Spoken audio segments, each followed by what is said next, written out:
नमस्कार साथियों, मेरा नाम है हिमांशु रावत और मैं हूं आपकी परीक्षाओं का साथी। तो आज करंट अफेयर्स में मैं लेके आया हूं 20 सितंबर 2024 के मुख्य समाचार। तो चलिए शुरू करते हैं आज की सीरीज़ की, आज के लेक्चर की। तो आज हम बात करेंगे किसके बारे में? आज हम बात करेंगे 20 सितंबर के बारे में। आज है 20 सितंबर 2024 और सबसे पहले हम देखेंगे 20 सितंबर का इतिहास, इसका महत्व क्या है। तो क्या हुआ था आज के दिन? 20 सितंबर 1857 ब्रिटिश सेना ने विद्रोह में दिल्ली को आज़ाद कराया और फिर उस पर कब्जा कर लिया था। आपको याद होगा 1857 की क्रांति, 1857 की क्रांति को भारत का पहला स्वतंत्रता संग्राम भी कहा जाता है। और इसकी शुरुआत जो हुई थी वो हुई थी मेरठ से। 10 मई और 11 मई को जो विद्रोही सैनिक थे वो पहुंचते हैं दिल्ली और बहादुर शाह जफर को परस्यू करते हैं कि वो इस लड़ाई की लीडरशिप को आगे लेके चलें। और उसके बाद जब दिल्ली पर कब्जा कर लिया जाता है विद्रोही सैनिकों के द्वारा और कई महीनों तक ब्रिटिशर्स जीत नहीं पाते, तो फिर बुलाई जाती है पंजाब रेजिमेंट। और फिर हम देखते हैं सितंबर का महीना और आज ही के दिन यानी 20 सितंबर 1857 को दोबारा से दिल्ली को जीत लिया जाता है बाय द ब्रिटिशर्स। तो ये इंपॉर्टेंस है आज की डेट की। क्या हुआ था 1878 में? मद्रास का अखबार द हिंदू ने पहली बार जीएसएस रेस्तरां के संपादन में विकी के रूप में प्रकाशित किया गया था। वीकली की बात हो रही है, वीकली न्यूज़पेपर के तौर पर। अगर आप यूपीएससी की तैयारी कर रहे हैं या फिर आप तैयारी कर रहे हैं किसी भी सरकारी नौकरी की, तो आप जानते हैं महत्व द हिंदू का। सबसे ज्यादा रेलिवेंट, सबसे ज्यादा पढ़ा जाने वाला अखबार द हिंदू। और इस दिन यानी 1878, 20 सितंबर 1878 को इसकी शुरुआत होती है। कहां पर? इसकी शुरुआत होती है मद्रास में। और कहां पर एज अ वीकली इसको इंट्रोड्यूस किया जाता है? जीएसएस रेस्टोरेंट में। तो यहां से इस बड़े न्यूज़पेपर की शुरुआत होती है। फिर बात करते हैं 1856 की। भारत के महान संत एवं समाज सुधारक श्री नारायण गुरु का जन्म हुआ था। कब हुआ था? 1856 में। 20 सितंबर 1856 में श्री नारायण गुरु का जन्म हुआ था। उसके बाद अगर हम 1388 की बात करें तो ये दौर चल रहा है दिल्ली सल्तनत का। 20 सितंबर 1388 1388 को क्या हुआ था? दिल्ली के सुल्तान राजकुमार तुगलक शाह तृतीय का निधन हुआ था 1388 में। So this is the importance of this particular date. अगर हम आज की बात करें यानी 20 सितंबर से संबंधित करंट अफेयर्स, अभी क्या चल रहा है? अभी तक तो हमने इतिहास के बारे में बात किया, अब हम बात करेंगे वर्तमान में क्या चल रहा है। तो उद्योग और आंतरिक व्यापार संवर्धन विभाग भास्कर लॉन्च करेगा Bharat startup knowledge access registry, एक डिजिटल प्लेटफॉर्म। तो यहां पर आपको याद रखना है Bharat startup knowledge access registry ये क्या है? तो ये एक डिजिटल प्लेटफॉर्म है और इसको कौन लॉन्च करेगा? उद्योग और आंतरिक व्यापार संवर्धन विभाग, जिसका नाम होगा भास्कर। सो ये आपके लिए इंपॉर्टेंट है। उद्देश्य क्या है इसका? आपके मेंस के लिए इंपॉर्टेंस रखता है ये। इसका उद्देश्य भारत के स्टार्टअप इकोसिस्टम को मजबूत करना। भास्कर पहल को उद्यमशीलता, पारिस्थितिकी तंत्र के हितधारकों के बीच में सहयोग को केंद्रीकृत यानी सेंट्रलाइज्ड, सुव्यवस्थित यानी कि इसको प्रॉपर्ली मैनेज किया जाएगा और बढ़ाने के लिए डिजाइन किया गया है। भास्कर निवेशकों यानी इन्वेस्टर्स, स्टार्टअप्स, मेंटर्स और अन्य हितधारकों के बीच के खाई को पाटेगा। So this is important. देखो, अगर एग्जाम में डायरेक्टली पूछा गया तो आपसे पूछेगा भास्कर का संबंध किससे है? तो भास्कर का संबंध है उद्योग और आंतरिक व्यापार संवर्धन विभाग से है। क्या काम करेगा ये काम करेगा स्टार्टअप इकोसिस्टम को डेवलप करेगा। तो अगर आपका मेंस आंसर राइटिंग है तो डेफिनेटली आप इसको एज एन एग्जांपल आप इस्तेमाल कर सकते हैं और भास्कर स्कीम के बारे में आप बता सकते हैं। और अगर आपको स्कीम के बारे में नहीं जो है बहुत ज्यादा नॉलेज है तो भी अगर आप देखो तो ये पॉइंट्स ऐसे हैं जो कि एडमिनिस्ट्रेशन के किसी भी टॉपिक में फिट हो जाते हैं। जैसे अगर हम बात करें उद्यमशीलता, पारिस्थितिकी तंत्र का मतलब है इकोसिस्टम। स्टार्टअप के लिए, बिजनेस के लिए किस प्रकार का इकोसिस्टम चाहिए, तो उसी को हम पारिस्थितिकी तंत्र के नाम से जानते हैं। फिर केंद्रीकृत यानी सेंट्रलाइज्ड सिस्टम प्रेफर करते हैं आपके जो उद्यमी होते हैं, जो बिजनेसमैन होते हैं, ताकि चेन ऑफ कमांड बनी रहे, यूनिटी ऑफ कमांड बनी रहे। सुव्यवस्थित यानी प्रॉपर्ली मैनेज, कोई कंफ्यूजन ना रहे। राइट? आपको मेंटर्स को एक ही प्लेटफॉर्म में लेके आना है। हितधारक का मतलब होता है शेयर होल्डर्स और स्टेक होल्डर्स। तो मेंस के लिए भी आपको भर भर के यहां पे कंटेंट मिल रहा है। आगे बढ़ते हैं। भारत और अर्जेंटीना के बीच विदेश कार्यालय परामर्श का 7वां दौर ब्यूनस आयर्स में आयोजित किया गया। सो अगेन इंटरनेशनल पर्सपेक्टिव से इंपॉर्टेंट हो जाती है न्यूज। बस इतना ही आप याद रख सकते हैं। इंडिया अर्जेंटीना बहुत ज्यादा आप देखें तो विदेशी संबंधों में अर्जेंटीना का उतना इंपॉर्टेंस नहीं है, इंपॉर्टेंस है, लेकिन अगर हम एग्जाम के पर्सपेक्टिव से देखें तो आपको कोई बहुत बड़ी स्कीम यहां पर लॉन्च होती हुई नहीं दिखाई दे रही है। और अगर मेंस के पर्सपेक्टिव से देखें तो Bharat Bangladesh, Bharat Sri Lanka, Bharat China, Bharat Pakistan, Bharat Russia, Bharat Ukraine, Bharat USA, India France, Bharat Germany, Bharat and European union, ये ज्यादा महत्वपूर्ण होते हैं जब हम एग्जाम के पर्सपेक्टिव से देखते हैं। तो मेरी नजर में इसका इंपॉर्टेंस कंपैरेटिवली कम है, लेकिन आपको याद रखना पड़ेगा, ठीक है। उसके बाद अगर हम बात करें भाला फेंक star Neeraj Chopra, very very very important, diamond league trophy को पुनः प्राप्त करने से चूक गए हैं। तो एग्जाम में पूछेगा कि अगर ये चूके हैं तो फिर कौन नहीं चुका है, ठीक है। तो यहां पर हमें देखना है ब्रुसेल्स में कहां पर हुई थी, तो एक तो ये सवाल बनेगा डायमंड लीग कहां पर हुई थी, तो ये ब्रुसेल्स में हुई थी। नीचे कमेंट बॉक्स में आप मुझे बताएंगे कि ब्रुसेल्स किस देश का हिस्सा है, किस देश का शहर है ब्रुसेल्स। डायमंड लीग फाइनल में चैंपियन से सिर्फ 1 सेंटीमीटर पीछे रह गए थे और तीसरे प्रयास में चोपड़ा का सर्वश्रेष्ठ थ्रो 87.86 मीटर आया, जो ग्रेनेडा के एंडरसन पीटर्स से पीछे रहा। तो आपसे सवाल पूछेगा डायमंड लीग कौन जीता, तो ये जीते थे आपके एंडरसन पीटर्स, तो ये नाम आपके लिए इंपॉर्टेंट हो जाता है। और कितने सेंटीमीटर से हारे, तो 1 सेंटीमीटर से हारे, और इनका बेस्ट अभी फिलहाल कितना है 87.86, जिन्होंने अपने पहले प्रयास में 87.87 मीटर थ्रो के साथ खिताब जीता था। So again this is important. उसके बाद आगे बढ़ते हैं, अगली खबर क्या है। अगली खबर, टाइफून यागी से प्रभावित देशों को मानवीय सहायता प्रदान करने के लिए भारत द्वारा ऑपरेशन सद्भाव शुरू किया गया है। सीधा सीधा आपसे सवाल पूछेगा ऑपरेशन सद्भाव का संबंध किससे है। Recently operation Sadbhav was in news, it is related to what, so it is related to the countries which are impacted by typhoon Yagi. या अगले सवाल आपसे पूछेगा कि यागी का क्या मतलब होता है, या यागी न्यूज में था तो यागी क्या है, ये कोई मिसाइल है, ये कोई एंटी टैंक है, ये कोई सबमरीन है, ये कोई वायरस है, तो ये क्या है, ये एक टाइफून है, तो आपको याद रखना है। तो एक तो ऑपरेशन, तो टाइफून यागी की हमने बात करी थी, ठीक है। तो यागी के बारे में हम बात कर रहे थे। ऑपरेशन सद्भाव की हमने बात किया था कि तहत तूफान यागी से प्रभावित देशों, और कौन कौन से देश हैं आपके, तो आपको देखना है ये है आपका म्यांमार, लाओस और Vietnam. So this is important, जो आपका ऑपरेशन सद्भाव है वो कहां से कहां तक प्रभाव में है, तो ऑपरेशन सद्भाव आपका पहले म्यांमार, लाओस और वियतनाम, ठीक है। इनको मानवीय सहायता प्रदान करने के लिए ऑपरेशन सद्भाव लॉन्च किया गया है। अगली खबर की तरफ बढ़ते हैं। अगली खबर है आपकी प्रधानमंत्री नरेंद्र मोदी। तो क्या खास बात है इसमें, प्रधानमंत्री नरेंद्र मोदी ने गांधीनगर के महात्मा मंदिर में चौथे री इन्वेस्ट की उद्घाटन किया है, यानी समिट का उद्घाटन यहां पर नरेंद्र मोदी ने किया है। कहां पर किया है, गांधीनगर में किया है। कहां पर, महात्मा मंदिर में। उन्होंने 8,000 करोड़ रुपए से अधिक तक की परियोजनाओं का उद्घाटन किया और शिलान्यास किया। सो ये आपके लिए थोड़ा सा इंपॉर्टेंस रखता है मुद्दा। उसके बाद आ जाते हैं अगली खबर में, और अगली आपकी जो महत्वपूर्ण खबर है वो है आपके लिए ये केंद्रीय संचार एवं प्रसार क्षेत्र, केंद्रीय संचार एवं प्रसार क्षेत्र विकास मंत्री पुतिन एम इंस्टीट्यूट ने बहुप्रतीक्षित अष्टलक्ष्मी महोत्सव के लिए आधिकारिक वेबसाइट लॉन्च किया है, ठीक है। तो हमारे मंत्री जी जो हैं उन्होंने लॉन्च किया है, क्या उन्होंने लॉन्च किया है अष्टलक्ष्मी महोत्सव के लिए आधिकारिक वेबसाइट। लॉन्च कार्यक्रम संचार भवन नई दिल्ली में हुआ, जिसने राष्ट्रीय और वैश्विक मंच पर विशाल क्षमता को आगे बढ़ाने के लिए सरकार की संभावना को बढ़ाया। 6 से 8 दिसंबर 2024 तक भारत पैवेलियन प्रोग्रेस ग्राउंड नई दिल्ली में अष्टलक्ष्मी महोत्सव का एक ऐतिहासिक उत्सव आयोजित होगा। तो आपसे एग्जाम में पूछेगा अष्टलक्ष्मी जो है इसका संबंध किससे है, ये एक महोत्सव है, और ये महोत्सव जो है वो सेलिब्रेट होगा कहां पर होगा, ये होगा नई दिल्ली में। तो आपके एग्जाम के लिए महत्वपूर्ण, अष्टलक्ष्मी महोत्सव का उद्देश्य क्षेत्रीय उद्यमियों और उद्यमियों को नए व्यावसायिक अवसरों और निवेशकों से जोड़ना है। तो ये इंपॉर्टेंट हो जाता है। फिर आपको याद होगा कल हमने डिस्कस किया था जोरावर के बारे में। तो क्या है जोरावर, भारतीय लाइट टैंक जोरावर। देखो ये 2 दिन लगातार अगर अखबार में आ चुका है, न्यूज में आ चुका है, इसका मतलब इसके एग्जाम में आने की भी संभावनाएं बहुत ज्यादा हो जाती है। तो जोरावर आपको याद रखना है, ये क्या है, ये एक लाइट टैंक है। तो भारतीय लाइट टैंक जोरावर का प्रारंभिक ऑटोमोटिव परीक्षण किया गया है। भारतीय लाइट टैंक के मैकेनिकल फील्ड स्ट्रेलिस्ट पहले चरण में सफल रहे। तो इतना आपको डीप में याद रखने की जरूरत नहीं है, कल इसके ऊपर हम चर्चा कर चुके थे। आगे बढ़ते हैं। ब्रिक्स साहित्य मंच 2024 का आरंभ कहां पर हुआ, तो ये हुआ आपके काइजान में। ये इंपॉर्टेंट हो जाता है आपका ब्रिक्स साहित्य। तो इसका आरंभ कहां पर हुआ है, काइजान में हुआ है।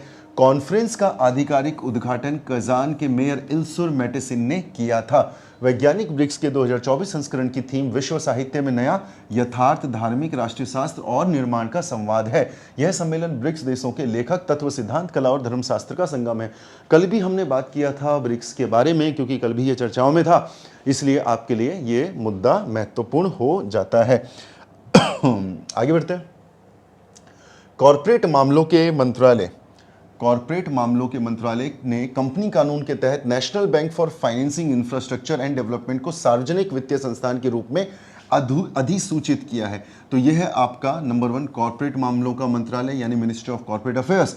और कंपनी कानून मतलब कंपनी लॉ जो आपका 2013 का भी रिसेंटली चल रहा है। National bank for finance infrastructure and development, तो ये आपके लिए इंपॉर्टेंट हो जाता है यूपीएससी के लिए भी। ठीक है, यूपीएससी में आपसे पूछा जा सकता है, कुछ स्टेटमेंट्स नेशनल बैंक से रिलेटेड आ सकती हैं और आपको देखना होता है कौन सी सही है और कौन सी नहीं। तो सार्वजनिक वित्तीय संस्थान का मतलब है पब्लिक फाइनेंस इंस्टीट्यूट। तो ये क्या है? पब्लिक फाइनेंस इंस्टीट्यूट है। आपने जैसे सुना होगा एनबीएफआईज जो होते हैं, नॉन बैंकिंग फाइनेंशियल इंस्टीट्यूशंस होते हैं, लेकिन ये बैंकिंग इंस्टीट्यूशन है और दूसरा ये सरकारी है, इसका मतलब पब्लिक है। तो ये इंपॉर्टेंट हो जाता है। NABFID को कंपनी कानून, आयकर कानून, सरफासी कानून आदि के तहत विभिन्न लाभ मिलेंगे national bank for financing infrastructure and development act 2023 के तहत। ठीक है, तो अब बात करते हैं हम सवालों की, जिसका आपको हमेशा से इंतज़ार रहता है। तो ये है आपकी स्क्रीन पर आज के 10 सवाल जो मैं गारंटी के साथ कहता हूं कि आपको एग्जाम में ज़रूर मिलेंगे। तो क्या है पहला सवाल? हाल ही में 55वां भारतीय अंतर्राष्ट्रीय फिल्म महोत्सव कहाँ आयोजित किया गया है? सीधा सीधा सवाल आपको अपने आने वाले परीक्षाओं में ज़रूर देखने को मिलेगा और इसका सही आंसर है गोवा। तो हाल ही में 55वां भारतीय अंतर्राष्ट्रीय फिल्म महोत्सव गोवा में आयोजित किया गया है। क्या है खास बात? 55वें भारतीय अंतर्राष्ट्रीय फिल्म महोत्सव 2024 को गोवा में आयोजित किया गया। 20 से 28 नवंबर किया गया, मतलब किया जाएगा। 20 से 28 नवंबर 2024 तक आयोजित किया जाएगा। एक स्वागत योग्य कदम के रूप में सूचना और प्रसारण मंत्रालय यानी ministry of information and broadcasting, ठीक है, भारतीय युवा फिल्म निर्माताओं के लिए IFFI 2024 के हिस्से के स्वरूप में सर्वश्रेष्ठ नवोदित भारतीय फिल्म खंड 2024 के नाम से एक नया खंड स्थापित किया है। तो ये आपके लिए इंपॉर्टेंट हो जाता है। तो फिल्म महोत्सव आपको याद रखना है, आने वाले एग्जाम में कम से कम 1 साल के लिए आपके लिए ये सवाल महत्वपूर्ण होता है। हाल ही में किस अफ्रीकी देश में 2 अक्टूबर में एमपॉक्स टीकाकरण अभियान चलाया जाएगा? तो ये चलाया जाएगा कॉन्गो में। इंपॉर्टेंट हो जाता है। सो दिस इज योर कॉन्गो और यहाँ पर चलाया जाएगा 2 अक्टूबर से, जब गांधी जयंती होगी तो यहाँ पर चलाया जाएगा आपके लिए एमपॉक्स वैक्सीनेशन प्रोग्राम। तो महत्वपूर्ण है। ठीक है, तो जो सरकार है कॉन्गो की, उन्होंने घोषणा करी है कि 2 अक्टूबर को टीकाकरण अभियान का पहला चरण शुरू किया जाएगा और टीकाकरण का जो पहला प्रयास होगा 11 अक्टूबर तक चलेगा। अंतर्राष्ट्रीय भागीदारों से लगभग आपका 2,65,000 से अधिक खुराक की प्राप्ति होने की संभावनाएं है। अगला सवाल आपकी स्क्रीन पर क्या है सवाल? हाल ही में किस राज्य में मेडिकल शिक्षा का पाठ्यक्रम अब हिंदी में भी उपलब्ध होगा? सो ये राज्य है राजस्थान। अगेन इंपॉर्टेंट है आपके लिए, हिंदी में मेडिकल की पढ़ाई अब से की जाएगी। तो राजस्थान में जो मेडिकल का पाठ्यक्रम है वो हिंदी में भी उपलब्ध रहेगा और इंग्लिश में भी उपलब्ध रहेगा। तो अच्छा इनिशिएटिव है। अगर हम देखें तो हिंदी हमारी मातृभाषा है। तो राजस्थान के सीएम भजन लाल शर्मा की पहल पर अब प्रदेश के मेडिकल कॉलेजों में चिकित्सा शिक्षा के विद्यार्थियों को हिंदी माध्यम से भी अध्ययन करने का अवसर प्राप्त होगा। उसके बाद अगला सवाल आपकी स्क्रीन पर क्या है सवाल? हाल ही में अमेरिका ने किस देश को 20 करोड़ यूएसडी की वित्तीय सहायता देने की घोषणा करी है? तो ये है आपका संकट में देश जो वो है बांग्लादेश। तो ये है आपकी वो पिक्चर जिसमें ये बात हो रही है कि बांग्लादेश को 20 करोड़ यूएस डॉलर दिए जाएंगे। 20 करोड़ यूएस डॉलर की इनको वित्तीय सहायता प्रदान की जाएगी क्योंकि बांग्लादेश फिलहाल आपको संकट में मिलता है। उसके बाद अगला सवाल आपकी स्क्रीन पर है। हाल ही में कौन सा देश वैश्विक साइबर सुरक्षा सूचकांक में टियर 1 पर पहुंच गया है? तो कौन सा देश है जो साइबर सुरक्षा यानी साइबर सिक्योरिटी इंडेक्स में टियर 1 पर पहुंच गया है? तो congratulations to you, that is Bharat. तो भारत जो है वो टियर 1 में पहुंच चुका है। सो it is a kind of good news. क्योंकि हमने साइबर क्राइम में काफ़ी काम किया है। हाल ही में जब देश की साइबर सुरक्षा प्रतिबद्धताओं और परिणामी प्रभावों के हिस्से के रूप में रोल मॉडलिंग की बात आती है तो अंतर्राष्ट्रीय दूरसंचार संघ द्वारा जारी वैश्विक साइबर सुरक्षा सूचकांक 2024 में भारत टियर 1 पर पहुंच गया है। GCI 2024 ने एक नए 5 स्तरीय विश्लेषण का उपयोग किया, एक बदलाव जो साइबर सुरक्षा प्रतिबद्धताओं के साथ प्रत्येक देश की प्रगति पर अधिक ध्यान केंद्रित करने की अनुमति देता है। So this again becomes an important news. ठीक है, तो 5 सवाल हमने कर लिए, अब 5 और आपकी स्क्रीन पर। हाल ही में आयुष सुविधाओं वाले राज्यों के मामले में देश में कौन शीर्ष पर रहा है? तो आंसर है मध्य प्रदेश। तो ये है आपका आयुष। आयुष में A stand for Ayurveda, then you have yoga, उसके बाद U से है यूनानी, S से है सिद्ध और H से है होम्योपैथी।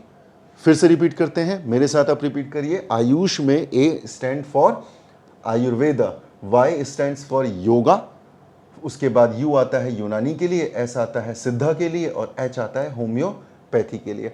तो अगर हम मध्य प्रदेश की बात करें तो आयुष से संबंधित जो स्कीम्स हैं, प्रोग्राम्स हैं, संसाधन हैं, उसमें मध्य प्रदेश जो है वो नंबर 1 पे है। ठीक, हाल ही में भारत ने कहां ब्रिक्स लिटरेचर फोरम 2024 में भागीदारी करी है? कहां गया है भारत? तो आंसर है रशिया। हाल ही में भारत ने ब्रिक्स लिटरेचर फोरम 2024 में भाग लिया है, तो कहां पर?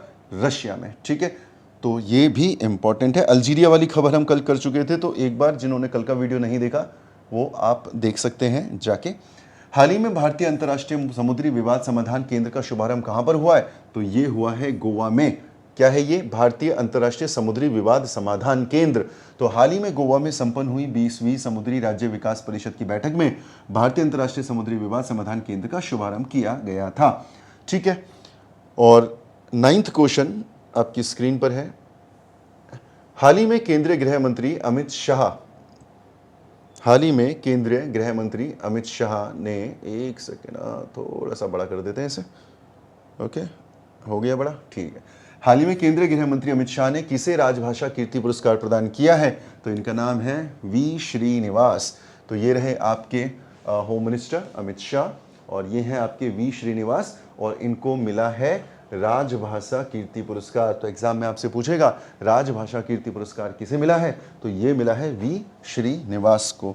और अगर हम आज के अंतिम सवाल की बात करें तो ये है आपकी स्क्रीन पर आज का अंतिम सवाल।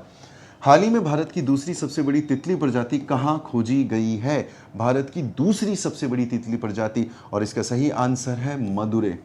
ये तितलियों से संबंधित बड़े सवाल एग्जाम में पूछे जाते हैं। भारत की सबसे बड़ी तितली, ठीक है, फिर ये भी तितली, तितलियाँ ही तितली। तो एग्जाम में बहुत सारी तितलियों से संबंधित क्वेश्चन आते हैं, तो आपको याद रखना है भारत की दूसरी सबसे बड़ी तितली कहाँ पर है। हाल ही में भारत की दूसरी सबसे बड़ी तितली प्रजाति दक्षिणी बर्डविंग, सदर्न बर्डविंग, ठीक है, मदुरै जिले में न्यूनाथम राजमार्ग पर चथिरापट्टी और कदावूर के बीच अमेरिकन कॉलेज के उपग्रह परिसर में पाई गई है। यह खोज इस क्षेत्र में तितली प्रजातियों की बदलती गतिविधियों पर प्रकाश डालती है। दक्षिण बर्डविंग को कभी भारत की सबसे बड़ी तितली माना जाता था, जिसके पंखों का फैलाव 190 मिलीमीटर था। अब मेरा सवाल आपसे ये है, आपको बताना है नीचे कमेंट बॉक्स में कि ये तो हो गई दूसरी सबसे बड़ी तितली, आपको नाम देना है पहली बड़ी तितली का। भारत की पहली बड़ी तितली, सबसे बड़ी तितली कौन सी है? नंबर 1 साइज में सबसे बड़ी तितली कौन सी है? और इसी के साथ आज के मुख्य समाचार हुए समाप्त। ये आपके एग्जाम के लिए इंपॉर्टेंट है और आपको नोट्स तैयार करने हैं। और अगर आपको किसी भी प्रकार की सहायता की आवश्यकता है तो आप मुझसे पूछ सकते हैं। नीचे मैं दे दूंगा टेलीग्राम का लिंक, और उस टेलीग्राम के लिंक में आप जाकर इस PDF को ले सकते हैं और अपनी तैयारी को आगे बढ़ा सकते हैं। तो मिलते हैं कल, तब तक अपनों और अपना ख्याल रखिए। Thank you so much. जय हिंद।